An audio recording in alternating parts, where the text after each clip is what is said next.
Mungkin saya tidak sebutkan di sini, tapi yang jelas saya orangnya ketemu di ELC kemarin.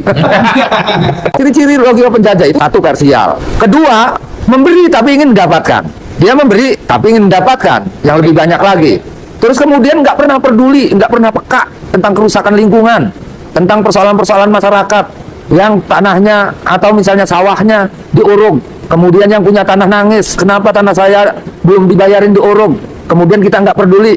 Sama, itu juga masuk ciri-ciri logika penjajah. Termasuk ketika kita mau sesuatu, mentransaksikan, suap menyuap, itu juga logika penjajah.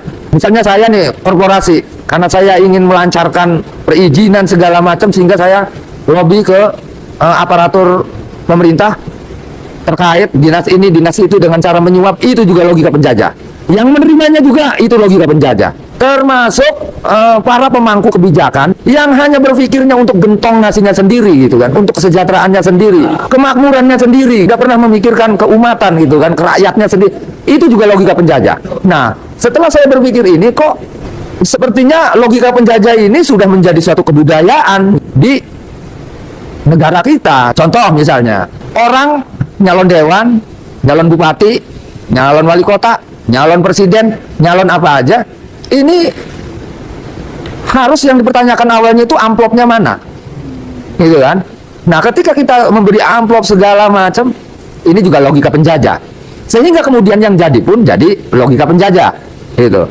Nah, kenapa masyarakat seperti itu? Karena memang masyarakat juga sengaja dicetak untuk miskin, sehingga ketika dia miskin, maka yang timbul adalah bukan logika ketuhanan, tapi logika penjajah. Ini kemudian dimanfaatkanlah oleh korporasi, atau mungkin kebudayaan ini juga memang disetting oleh kaum-kaum korporasi. Nah, kemudian si korporasi ini, siapa yang mau nyalon dewan, siapa yang mau nyalon bupati, siapa yang mau nyalon presiden.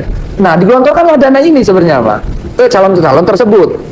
Nah, si calon-calon ini karena berpikirannya logika penjajah, dia sanggup menerima itu. Nah, kemudian jadilah jadi dewan, jadi bupati, jadi ini, jadi presiden, jadi apa gitu kan.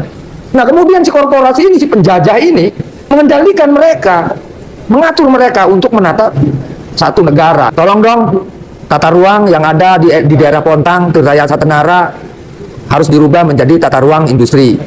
Yang tadinya awalnya tata ruangnya adalah pertanian, nelayan, dirubah menjadi industri, karena si korporasi ada kepentingan di wilayah itu. Dirubahlah tata ruang. Nah, perubahan tata ruangnya ini juga nggak melalui prosedur. Contoh misalnya, ketika sosialisasi, kalau yang namanya rencana tata ruang, ini mah saya cerita pengalaman gitu kan.